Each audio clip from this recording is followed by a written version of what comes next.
Bismillahirrahmanirrahim. Assalamualaikum warahmatullahi wabarakatuh. Alhamdulillahirabbil alamin. Wassalatu wassalamu ala asrofil anbiya'i wal mursalin nabiyina Muhammadin wa ala alihi wa ashabihi man tabi'ahum bi ihsanin ila yaumil amma ba'd. Alhamdulillah, pada kesempatan kali ini kita akan membacakan lanjutan dari kitab Riyadhus Shalihin bab taubat. Hadis yang saya rasa mungkin hadis paling panjang di kitab ini. Hadis tentang kisah tobatnya 3 seorang sahabat. Salah seorang ialah Ka'ab bin Malik.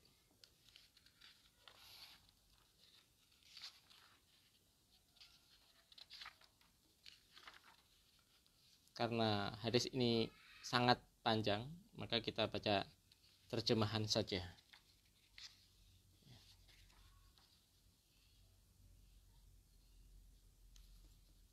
Hadis ini diriwayatkan oleh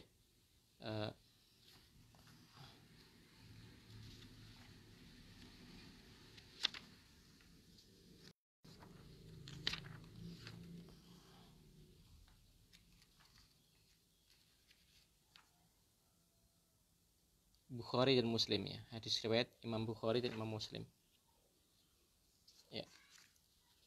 Kita baca dari Abdullah, yakni Abdullah ini anaknya Ka'ab bin Malik. Abdullah bin Ka'ab bin Malik, ya, yakni beliau ini adalah anak Ka'ab bin Malik yang menuntun Ka'ab ketika Ka'ab ini sudah buta matanya. Artinya di masa tua Ka'ab bin Malik radhiyallahu anhu ini kedua matanya buta. Ia menceritakan tentang ayahnya. Saya mendengar Ka'ab bin Malik bercerita tentang kejadian ketika ia tertinggal dari Rasulullah SAW ketika perang Tabuk. Ya. Ka'ab bin Malik, yakni ayahku radhiyallahu anhu, berkata, saya tidak pernah tidak ikut bersama Rasulullah SAW dalam perang apapun yang beliau SAW lakukan kecuali satu perang, yaitu dalam perang Tabuk. Memang saya tidak ikut bersama beliau dalam dalam perang Badar, tetapi tidak seorang pun dicela karena tidak ikut perang Badar. Ya. Artinya beliau juga tidak ikut perang Badar, ya. Tetapi tidak seorang pun dicela karena tidak ikut perang Badar. Karena ketika itu Rasulullah SAW bersama kaum muslimin hanya keluar dengan sasaran kafilah dagang Quraisy, ya. Tidak berniat untuk perang skala besar, tapi hanya sekedar mencegat kafilah dagang Quraisy. Lalu Allah Subhanahu wa taala mempertemukan mereka dengan musuh tanpa ada rencana. Sungguh aku telah ikut menyaksikan pertemuan bersama Rasulullah SAW pada malam Aqabah ketika kami saling berbaiat untuk membela agama Islam. Saya tidak merasa lebih senang seandainya keikutsertaanku dalam baiat Aqabah itu digantikan dengan saya ikut perang Badar, meskipun perang Badar lebih banyak disebut oleh orang banyak daripada baiat Aqabah. Artinya beliau ini, ya, masuk Islam dalam apa? Ketika di baiat Aqabah.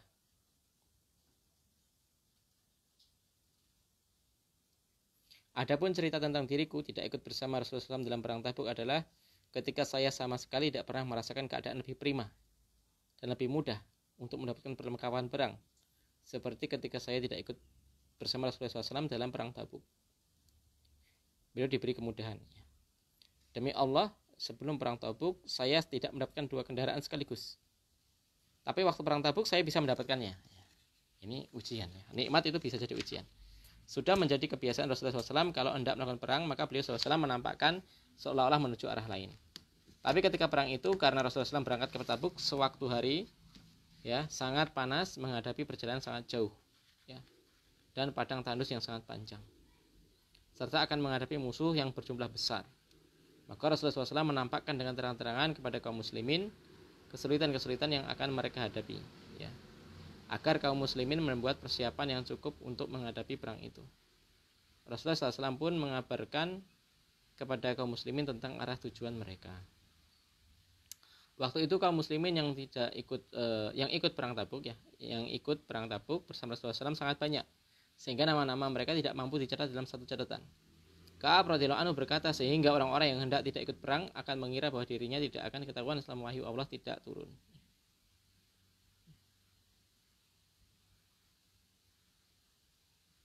Rasulullah SAW berangkat ke Tabuk ketika buah-buahan telah matang dan pepohonan lebat. Karena itu hatiku lebih condong ke sana, yakni kepada buah-buahan dan pohon-pohonan. Rasulullah SAW dan kaum muslimin pun bersiap-siap untuk berangkat maka aku juga mulai bergerak untuk mempersiapkan diri bersama beliau sallallahu alaihi wasallam. Namun saya kembali tanpa menyelesaikan apa-apa. Padahal dalam hati saya berkata saya mampu melakukannya jika saya mau. Demikian itu berlangsung terus sampai pasukan benar-benar akan berangkat.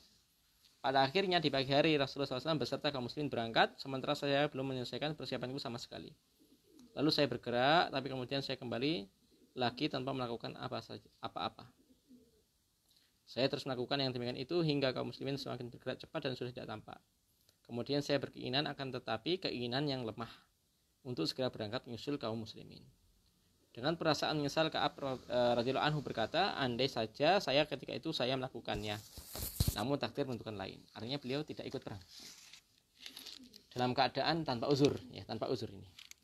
Saat itu apabila saya keluar ke tengah-tengah manusia sesudah berangkatnya Rasulullah SAW, hatiku sedih karena saya tidak melihat ada orang yang melakukan semisal perbuatanku selain orang-orang yang tertuduh sebagai munafik, ya, atau orang yang diberi keiringan oleh Allah SWT dari kalangan du'afa. Rasulullah SAW tidak pernah menyebut saya, ya, hingga sampai ke Tabuk. Sesampainya di Tabuk barulah beliau sallallahu alaihi wasallam bertanya dalam sebuah majelis, apa yang dikerjakan oleh Ka'ab bin Malik, ya.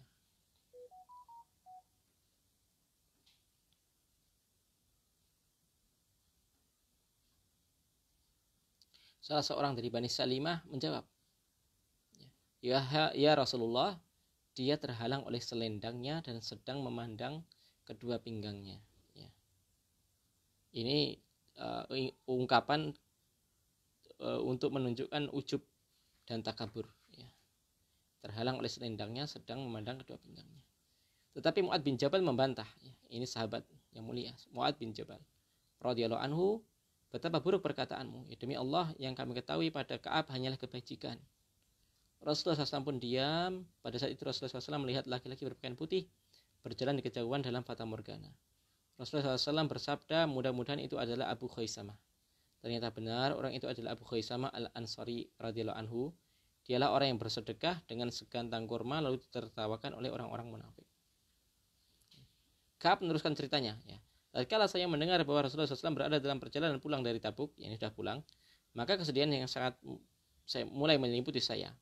Saya mulai mereka-reka alasan dusta. Saya berkata dengan apa yang saya bisa selamat dari murka beliau SAW esok hari. Dan saya meminta bantuan keluargaku yang cerdas untuk mengatasi problema ini. Ya, ini tidak tenang. Ya, ini sebagaimana dalam hadis apa? Al-birru wal ismu. Ya, al-ismu. Al-birru husnul khuluq. Al-birru kebaikan itu ialah husnul khuluq, wal ismu dosa itu ialah maha kafi sodrika. Sesuatu yang membuat hati itu tidak tenang, ya. Ini sesuai, ya.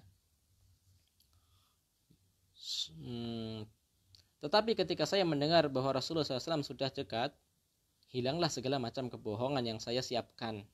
Saya yakin, ya, serta saya yakin bahwa saya tidak akan selamat dari murka Rasulullah SAW. Karena itu saya bertekad untuk mengatakan yang sebenarnya kepada beliau. Ingin jujur, niat untuk jujur. Keesokan harinya Rasulullah SAW tiba. Seperti biasanya, kalau beliau SAW pulang dari bepergian, maka yang beliau tuju pertama kali adalah masjid. Beliau mengerjakan salat 2 rakaat, lalu duduk untuk menerima kaum muslimin. Tatkala beliau SAW telah melakukan kebiasaan itu, maka orang-orang yang tidak ikut berperang bersama Rasulullah SAW datang mengemukakan berbagai alasan kepada beliau disertai dengan sumpah. Jumlah mereka 80 orang, ya, 80 orang lebih di sini. Maka Rasulullah SAW menerima apa yang mereka tampakkan. Lalu beliau berkenan membaiat mereka dan memohon maghfirah bagi mereka. Sedangkan isi hati mereka beliau serahkan kepada Allah. Faedah dari hadis ini, ya, tentang, ya, kita berhenti dulu, ialah al-hukmu bidzohir, ya. Al-hukmu bidzohir, hukum itu sesuai dengan dohir. Kita menilai seseorang itu dari dohirnya, bukan pada batinnya, karena batin kita tidak tahu. Batin kita serahkan kepada Allah, ya. Kita tidak tahu urusan batin seseorang, ya.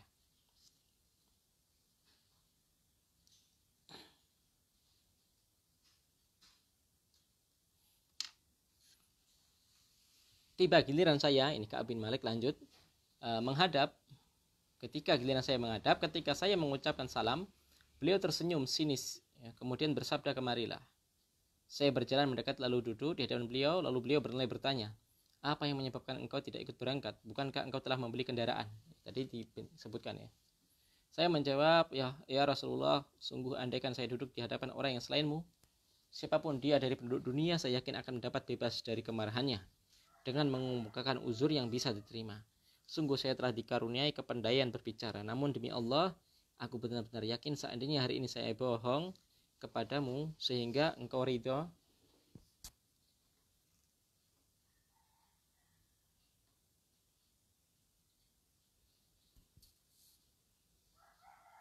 menerima alasanku, tapi pasti sebentar lagi Allah akan menggerakkan hatimu untuk marah kepadaku.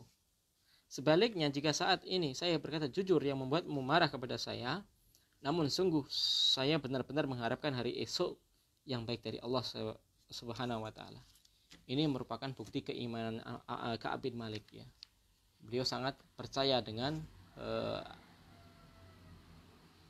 buah dari kejujuran ya. Dan mengimani tentang Allah Maha Al-ilmu, Maha mengetahui. Demi Allah, aku sama sekali tidak mempunyai uzur.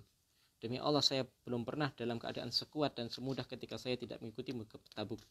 Rasulullah SAW bersabda, orang ini telah berkata benar, berdirilah, tunggulah keputusan Allah Subhanahu wa ta'ala terhadap dirimu. Ya. Aku pun pergi, lalu beberapa orang dari Bani Salimah menghampiriku. Mereka berkata kepadaku, demi Allah, kami tidak pernah melihatmu melakukan dosa sebelum ini. Engkau benar-benar tidak mampu mengungkapkan alasan kepada Rasulullah SAW seperti yang dilakukan oleh orang-orang lain yang tidak ikut ke Tabuk, yakni orang-orang munafik. Mestinya cukuplah bagimu jika Rasulullah SAW memintakan ampun bagi dosamu. Ka'ab radhiyallahu anhu melanjutkan,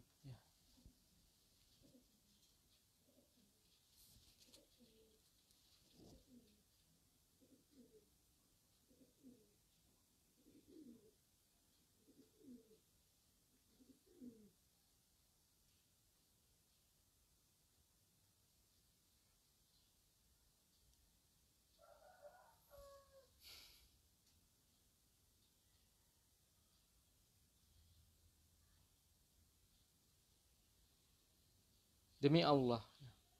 Ka'ab melanjutkan, demi Allah, orang-orang Bani Salimah itu terus-menerus menyalahkan diriku, sehingga ingin rasanya saya kembali ke Rasulullah SAW untuk merawat perkataanku. Tetapi kemudian saya bertanya kepada orang-orang Bani Salimah itu, adakah yang lain yang mengalami seperti yang saya alami? Mereka menjawab, ya ada 2 orang yang mengatakan seperti yang engkau katakan, dan mereka mendapatkan jawaban yang sama seperti yang engkau terima. Saya bertanya, siapa 2 orang itu?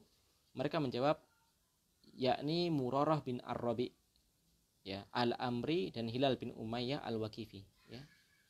Murarah bin Ar-Rabi, Al-Amri dan Hilal, ya. Murarah dan Hilal, ya, bin Umayyah Al-Waqifi. Keduanya adalah orang saleh yang telah mengikuti perang Badar dan menjadi panutan bagi kaumnya. Saya pun meneruskan langkah untuk pulang ketika mereka menyebutkan keduanya untukku. Sejak saat itu Rasulullah SAW melarang kaum muslimin berbicara dengan kami bertiga di antara orang-orang yang ikut bersama beliau.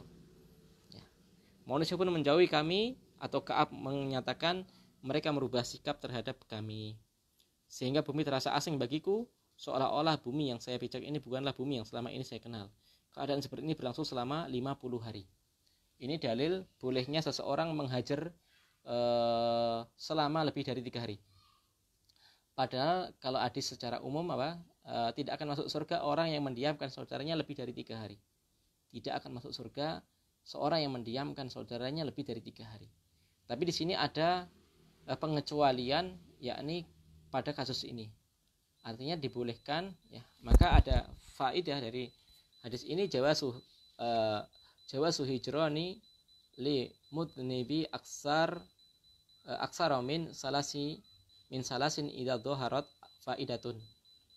Ya. Walam yatabayyana walam yatarattab alaihi mafsadatun. Ya. Bolehnya seseorang itu mendiamkan, menghajar, memboikot lebih dari 3 hari. Karena di sini 50 hari. Ya. Kapan? Ketika dhaharat faidah. Dhahirat faidatahu. Tatkala ada maslahat. Ketika ada manfaatnya. Ya. Walam yataraddab alaihi mafsadah. Dan tidak menimbulkan mafsadah.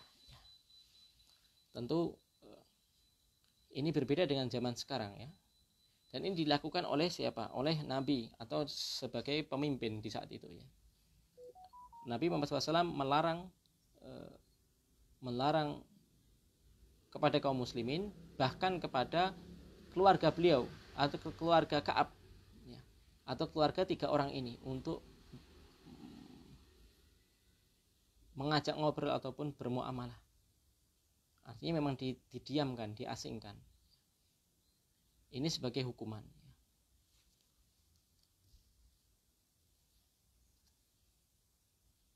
Jadi tidak semua orang berhak memerintahkan untuk memboikot saudaranya hanya sekedar dia sebagai ustadz. Ini terjadi zaman sekarang ya. Dan banyak. Seseorang hanya gara-gara tidak sepaham dengan ustadz A, ya, menyelisih ustadz A, maka siapa saja yang menyelisihi, ya, ustadz A ataupun pengikutnya, maka dia dihajar, dia didiamkan. Ini tidak pas. Bahkan kalau ini ditelusuri secara faedah hadis ini, orang-orang yang dihajar ini tidak ada manfaatnya kalau dia dihajar. Ya. Tidak ada manfaatnya. Apakah ada mafsadahnya? Banyak. Kalau ditanya ada mafsadahnya, banyak. Maka hajar yang dilakukan di zaman sekarang ini, yang dilakukan oleh orang-orang, ya, bahkan mereka sekelas ustadz, ya, maka ini merupakan hajar yang mungkar. Ya. Saya katakan hajar yang mungkar karena apa? Hanya permasalahan yang sebenarnya, ya, khilaf istihadiyah. Mereka berselisih. Ya. Jadi seumpama ada ustadz A berselisih dengan ustadz B, maka siapa saja orangnya, ya, dari kalangan kaum muslimin yang dia ngaji sama ustadz B, maka dia tahdzir, dia diamkan, dihajar. Ya, ini praktek yang kita lihat sekarang ini. Bahkan nanti kalau ada ustadz C, ustadz D, ustadz E, ustadz F, mereka bermuamalah dengan ustadz B, maka mereka semua dihajar juga, didiamkan, dimusuhi. Berikut pengikutnya. Jadi betapa banyak nanti berantai. Hajar ini akan hajar yang berantai. Karena hajar ini dilakukan oleh seorang ustadz, bukan oleh pemimpin kaum muslimin. Sedangkan Nabi itu pemimpin kaum muslimin di saat itu, ya, pemerintah. Maka hanya berlabel ustadz lalu melakukan hajar, ini akan banyak menimbulkan mafsadah daripada manfaat. Ya, ini termasuk apa? Kekeliruan. Ya. Mereka kalau ditanya, dinasihati, kenapa Anda mengajar, mereka akan menggunakan hadis ini, hadis Ka'ab bin Malik ini. Ya, ini namanya apa? Menggunakan dalil untuk membela hawa nafsunya, membela keyakinannya, membela kekeliruannya, hanya untuk sekedar pembenaran. Ya. Berapa banyak orang yang dihajar, akhirnya dia berhenti dari menuntut ilmu, berhenti dari mengaji, bahkan futur.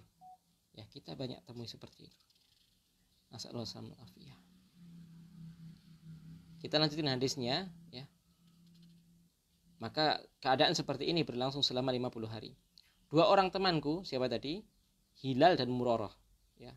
Hilal dan Murarah menyembunyikan diri dan diam di rumahnya masing-masing sambil tiada henti-hentinya menangis. Ya, ini karena apa? Efek dari hukuman Rasulullah SAW. Ada efeknya. Dan ini berfaedah, ya. Akan menimbulkan penyesalan yang menghantarkan kepada taubat, ya. Di antara kami bertiga, akulah orang yang paling muda dan paling kuat, yakni Ka'ab. Aku tetap keluar rumah mengikuti salat jamaah bersama kaum muslimin dan pergi ke pasar. Tetapi tak seorang pun yang mau berbicara denganku. Saya pergi ke tempat Rasulullah SAW dan mengucapkan salam kepada beliau di tempat duduk beliau sesudah salat. Sambil saya berkata dalam hati, apakah Rasulullah SAW akan menggerakkan bibir beliau untuk menjawab salam atau tidak? Kemudian saya mengerjakan salat berdekatan dengan Rasulullah SAW. Sekali aku mencuri pandang kepada beliau SAW. Apabila aku sedang melihat ke arah tempat sujudku, Rasulullah SAW memandangku. Kalau aku menengok ke arah beliau SAW, Rasulullah SAW berpaling dariku. Hingga tatkala saya merasa sudah begitu lamanya kaum muslimin bersikap masam kepadaku, Maka saya berjalan lalu melompat tembok pagar Abu Qatadah. Dia adalah saudara sepupu saya dan orang yang paling aku cintai. Kuucapkan salam kepadanya, demi Allah ia tidak menjawab salamku. Dan ini boleh seseorang ketika menghajar untuk tidak menjawab salam, walaupun hukum awalnya menjawab salam ini ialah wajib. Tapi dibolehkan ketika seseorang itu menghajar saudaranya, tentu dengan ada maslahat. Ya. Ini orang tidak tahu ya, saudara kita tidak tahu apa itu hajar. Ya, tiba-tiba dia dikasih salam tidak menjawab salam, maka dia akan aneh ya. Ini ajarannya sopo ya. Teka salam kok nggak jawab itu. Ya. Maka siapa yang dihajar itu juga harus paham ya. Tidak semua orang itu dihukum dengan metode yang sama. Ya, demikian juga ini bisa diterapkan di keluarga kita. Kita sebagai pemimpin keluarga. Ya, sekiranya kita itu kalau menghukum anak, ya, apakah didiamkan atau malah dimarahin, itu lihat situasinya. Tidak semua anak yang dihukum itu harus didiamkan. Dan tidak semua anak yang dihukum itu tidak dimarahi. Ya, boleh dimarahi. Tatkala memang ada maslahat. Ya. Bahkan dalam hadis disebutkan boleh dipukul ketika ia menolak sholat. Ketika berumur 10 tahun. Makanya ini bervariasi. Dan tidak merta harus selalu dipukul. Ya. Kita lanjut. Abu Qatadah tadi tidak mau menjawab salam. Aku berkata, ya Ka'ab bin Malik berkata, wahai Abu Qatadah, saya memintamu dengan nama Allah. Bukankah engkau tahu bahwa aku ini cinta kepada Allah dan Rasulnya? Abu Qatadah tetap diam saja. Saya kembali memintanya dengan nama Allah agar dia mau menjawab, tetapi dia tetap diam. Lalu saya kembali lalu memintanya dengan nama Allah agar dia mau menjawab. Maka dia pun menjawab, Allah dan Rasulnya paling tahu. Allah wa Rasuluhu a'lam. Ketika itu mengalirkan air mataku dan saya pun beranjak pulang meloncati tembok. Ya, padahal dalam kitab Tauhid disebutkan ya, tidak boleh seseorang itu menolak permintaan yang disebutkan nama Allah. Ya, ini sekali lagi boleh tatkala kita sedang melakukan hajar, tentu dengan perintah pemimpin kaum muslimin. Ya. Saya sendiri belum pernah mendapati secara yang saya baca, sepengetahuan saya, ya, kalau hajar itu atas perintah ustadz. Saya nek prakteknya ya sangat sering kita lihat ya di sekitar kita. Tapi kalau secara kitabnya di kitab apa, lalu syekh siapa, ya, hadisnya mana, suratnya surat apa, apakah boleh seseorang ustadz memerintahkan untuk hajar, saya belum pernah ya. Makanya saya tidak mengatakan tidak ada ya. Kalau saya katakan tidak pernah melihat, artinya itu sebatas ilmu saya ya. Sebatas ilmu saya, nanti tolong dikoreksi. Apakah ada tuntunan menghajar atas perintah ustadz? Ya, saya tanya, apakah boleh menghajar hanya sebatas dengan perintah ustadz? Ya, bukan waliul amr. Ya. Pada suatu hari ketika saya sedang berjalan-jalan di pasar Madinah, tiba-tiba ada seorang petani dari Syam yang datang ke Madinah untuk menjual makanan. Petani itu bertanya kepada orang yang berada di pasar, siapakah yang dapat menunjukkan padaku Ka'ab bin Malik? Orang-orang berisyarat ke arahku. Petani itu mendatangiku dan menyerahkan sepuyuk surat kepadaku dari Raja Gosan. Saya seorang mampu membaca menulis. Setelah saya baca ternyata isinya sebagai berikut. Amma ba'du, sungguh telah sampai kepada kami berita bahwa orang yang sedang engkau hadapi Nabi Muhammad SAW mendiamkanmu. Ya. Sedangkan Allah tidaklah menjadikanmu untuk tempat tinggal yang hina dan menyanyiakan. Karena itu datanglah ke negeri kami. Kami pasti memberikan sikap solidaritas kami untukmu. Setelah membaca surat ini, saya berkata, ini juga merupakan cobaan. Kemudian saya menyalakan api tempat pembakaran roti lalu membakar surat itu. Ini apa? Wallahu alam, ketika kelihatannya Raja Gosan ini seorang raja yang kafir. Artinya ini ngajak murtad, ya, supaya Ka'ab bin Malik di saat tekanan-tekanan seperti ini dia diuji supaya Ka'ab bin Malik ini berhenti keluar dari agama Islam. Ya. Ini kalau orang imannya lemah dihajar, ditawari untuk keluar Islam, kalau dia nggak punya iman ya keluar ya. Makanya sekali lagi hajar itu sesuatu yang tidak mudah dan harus, tadi syaratnya harus ada faidahnya dan tidak boleh menimbulkan mudarat ya. Maka selang 40 hari ya, dari keseluruhan 50 hari ya, wahyu belum turun. Tiba-tiba utusan Rasulullah SAW datang kepadaku dan berkata, sesungguhnya Rasulullah SAW memerintahkanmu untuk menjauhi istrimu. Lah ini berat. Saya bertanya, apakah saya harus menceraikannya atau apa yang akan saya perbuat? Utusan itu menjawab, tidak, tetapi jauhi dia dan jangan sama sekali mendekatinya. Rasulullah SAW pun juga mengirimkan utusan kepada dua orang yang senasib dengan ini siapa tadi? Murarah dan Hilal. Membawa perintah yang sama dengan yang kuterima. Saya berkata kepada istriku, pulanglah kepada keluargamu, sementara menetaplah engkau di sana sampai keputusan Allah SAW, sampai keputusan Allah Subhanahu Wa Taala tentang perintah ini datang. Sedangkan istri Hilal dan Umayyah menghadapi Rasulullah SAW memohon kepada beliau, wahai Rasulullah, suamiku Hilal bin Umayyah adalah seorang yang tua, ya, dan tidak mempunyai pelayan. Apakah engkau keberatan bila aku melayaninya? Rasulullah SAW pun menjawab, tidak. Tetapi jangan sampai dia dekat-dekat padamu, ya. Artinya boleh melayani tapi tidak boleh dekat-dekat. Istri Hilal pun berkata, demi Allah, dia sudah tidak lagi mempunyai gairah sedikit pun terhadapku. Dan demi Allah tak hentinya ia menangis sejak kejadian itu sampai hari ini. Sebagian keluargaku berkata kepadaku, bagaimana seandainya engkau meminta izin kepada Rasulullah SAW tentang urusan istrimu? Sebab Rasulullah SAW telah memberi izin bagi istri Hilal untuk melayani suaminya. Ya, maka Ka'ab bin Malik menjawab, saya tidak akan meminta izin kepada Rasulullah SAW. Saya tidak tahu apa yang akan dikatakan Rasulullah SAW apabila saya meminta izin kepada Rasulullah SAW tentangnya. Sedangkan saya seseorang yang masih muda. Panjang hadisnya.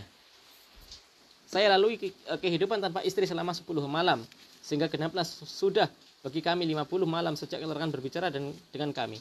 Kemudian saya melakukan salat subuh di hari ke-50 di sebuah rumah kami. Pada saat aku sedang duduk dalam keadaan sebagaimana yang Allah sebutkan tentang kami dalam Quran, di saat itulah jiwaku sangat sesak serta bumi yang dengan luas terasa sempit bagiku. Kemudian saya mendengar suara orang yang berteriak-teriak sambil naik ke atas gunung Sal'in. Dia berkata dengan sekeras-kerasnya, hai Ka'ab bin Malik, bergembiralah. Serta merta saya bersimpuh sujud dan saya tahu bahwa saya telah mendapatkan jalan keluar. Ini sujud syukur, ya. Sujud syukur, sunnahnya sujud syukur. Rasulullah SAW memberitahu kepada kaum muslimin bahwa Allah telah menerima taubat kami bertiga. Kabar itu disampaikan seusai beliau SAW mengajukan salat subuh, maka kaum muslimin segera bangkit untuk mengucapkan selamat bagi kami. Para pembawa berita gembira itu datang kepada dua orang yang senasib denganku, sedangkan dua orang yang berlomba menyampaikan kabar gembira itu untukku. Satu orang memacu kudanya ke arahku dan satu orang lagi dari kabilah Aslam berlari dan naik gunung meneriakkan ucapan selamat, maka suaranya lebih cepat sampai pada larinya kuda. Ketika datang kepadaku orang yang saya dengar teriakan selamatnya, ketika itu saya lepaskan pakaianku dan saya kenakan kepadanya, dikasihkan bajunya. Padahal demi Allah waktu itu saya tidak memiliki pakaian selainnya. Saking senangnya. Ini ada faedah dari hadis ini. Seseorang itu apabila ada kabar gembira, segera berikan kabar gembira itu kepada saudaranya. Ini sunnah, ya. Sunnah memberikan kabar gembira kepada sesama muslim, ya. Karena apa? Termasuk akhlak yang baik itu memasukkan perasaan bahagia ke dalam hati seorang muslim, ya.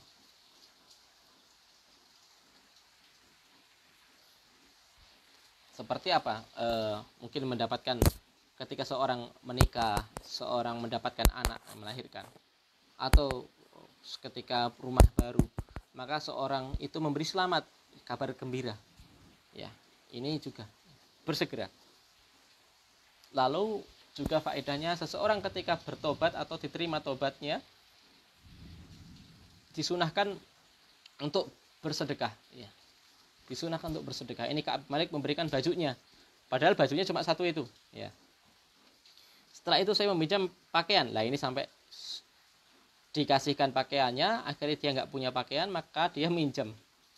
Setelah itu saya meminjam pakaian dan berangkat untuk menghadap Rasulullah SAW, sementara kaum muslimin menyambutku secara berbondong-bondong mengucapkan selamat atas terimanya taubatku. Artinya gini, para sahabat itu menghajar Ka'ab bin Malik dalam keadaan ikhlas. Bukan karena ada tendensi, bukan karena benci. Buktinya apa? Buktinya tatkala taubat mereka diterima oleh Allah Subhanahu wa taala. Turun ayat berkaitan dengan taubat mereka. Mereka berlomba-lomba, disik-disikan, ya, saling mendahului untuk memberi selamat. Artinya dulu ketika menghajar itu bukan karena ada urusan lain-lain, bukan karena ada kebencian, kedengkian, bukan, tapi semata memang atas perintah Allah dan Rasulnya, ya. Mereka berkata kepadaku, selamat atas pengampunan Allah kepadamu. Sesampainya saya di masjid, ternyata Rasulullah SAW sedang duduk dikelilingi para sahabat. Melihat kedatanganku, Talha bin Ubaidillah segera berdiri menyongsongku, menjabat tangan saya dan memberi selamat.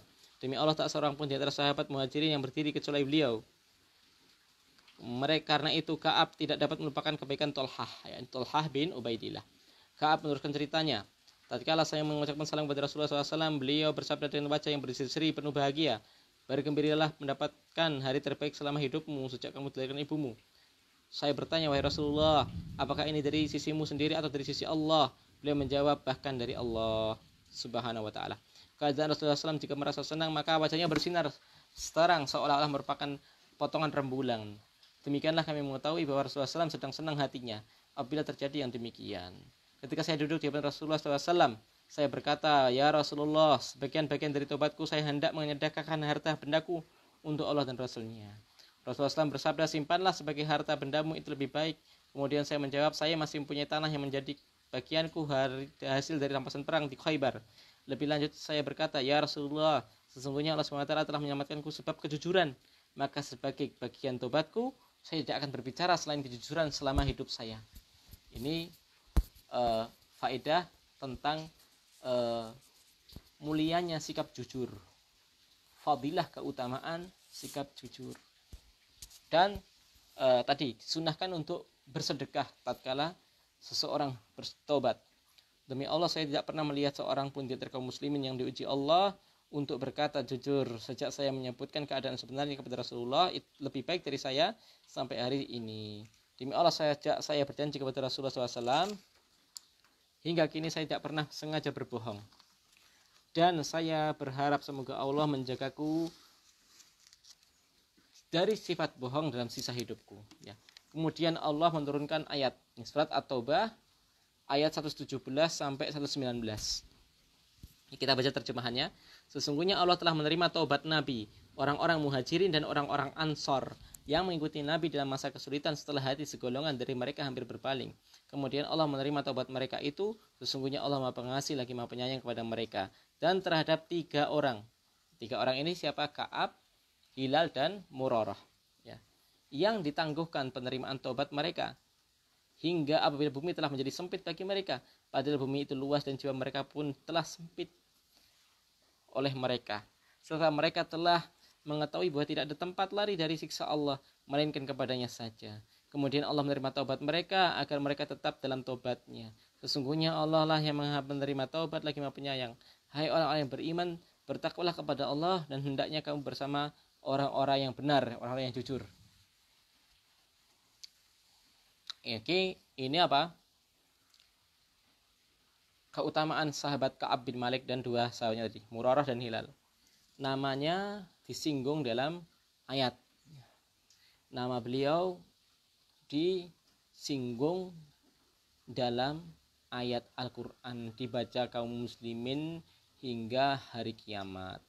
Walaupun hanya sekedar domir, tapi ini 3 orang di sini ialah Ka'ab bin Malik radhiyallahu anhu, Murarah dan Hilal radhiyallahu anhum.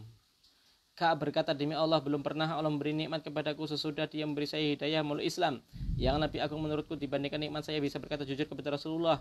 Sebab andaikan saya berbohong kepada beliau, pastilah kebinasaan menimpa saya, sebagaimana menimpa orang-orang munafik yang berdusta kepada Rasulullah. Ini bukti hebatnya, cerdasnya pemikiran Ka'ab bin Malik. Beliau mengimani bahwasanya jujur itu pasti baik. Jujur itu pasti manis buahnya, ya. Pasti manis buahnya. Walaupun pahit di awal. Sungguh Allah telah berfirman dalam wahyu yang turun berisi ucapan yang sangat memburukan orang-orang yang berkata dusta kepada Rasulullah. Allah berfirman, kelak mereka akan bersumpah kepadamu dengan nama Allah. Apabila kamu kembali kepada mereka supaya kamu berpaling dari mereka, maka berpalinglah dari mereka. Sesungguhnya mereka itu adalah najis dan tempat mereka jahanam sebagai balasan atas apa yang telah mereka pekerjakan. Mereka akan bersumpah kepadamu agar kamu ridho kepada mereka. Tetapi jika sekiranya kamu ridho kepada mereka, sesungguhnya Allah tidak ridho kepada orang-orang yang fasik itu. Ini tentang orang-orang munafik yang cari-cari alasan tadi. Lebih lanjut Ka'ab berkata, urusan kami bertiga ditangguhkan. Berbeda dengan orang-orang munafik yang telah diterima uzurnya oleh Rasulullah. ketika mereka bersumpah kepada Rasulullah, kemudian beliau berbaiat mereka dan memintakan maghfirah untuk mereka kepada Allah. Sedangkan urusan kami ditangguhkan Rasulullah sampai Allah memutuskan menerima taubat kami, dan terhadap 3 orang yang tangguhkan penerimaan taubat mereka. Surat At-Taubah ayat 118. Firman Allah tentang penangguhan kami bukan karena kami ketinggalan dari perang Tabuk, namun itu adalah penangguhan Rasulullah tentang persoalan kami bertiga yang telah berkata jujur, ya, karena kejujuran. Berbeda dengan orang-orang munafik yang bersumpah kepada Rasulullah dan menyampaikan bermacam-macam alasan yang kemudian diterima oleh Rasulullah Sallallahu Alaihi Wasallam. Hadis riwayat Al-Bukhari dan Muslim. Dalam riwayat yang lain disebutkan Nabi pada waktu perang Tabuk keluar pada hari Kamis, dan memang sudah menjadi kekuasaan beliau apabila hari Kamis jika hendak bepergian. Sunnahnya safar di hari Kamis. Dan dalam riwayat lain disebutkan biasanya Rasulullah SAW kalau pulang dari bepergian, maka pada waktu pagi biasa beliau langsung ke masjid dulu, sholat 2 rakaat, kemudian duduk di masjid itu. Sebagian menyunahkan untuk sholat 2 rakaat ketika pulang dari safar, ya. Wallahu a'lam bissawab.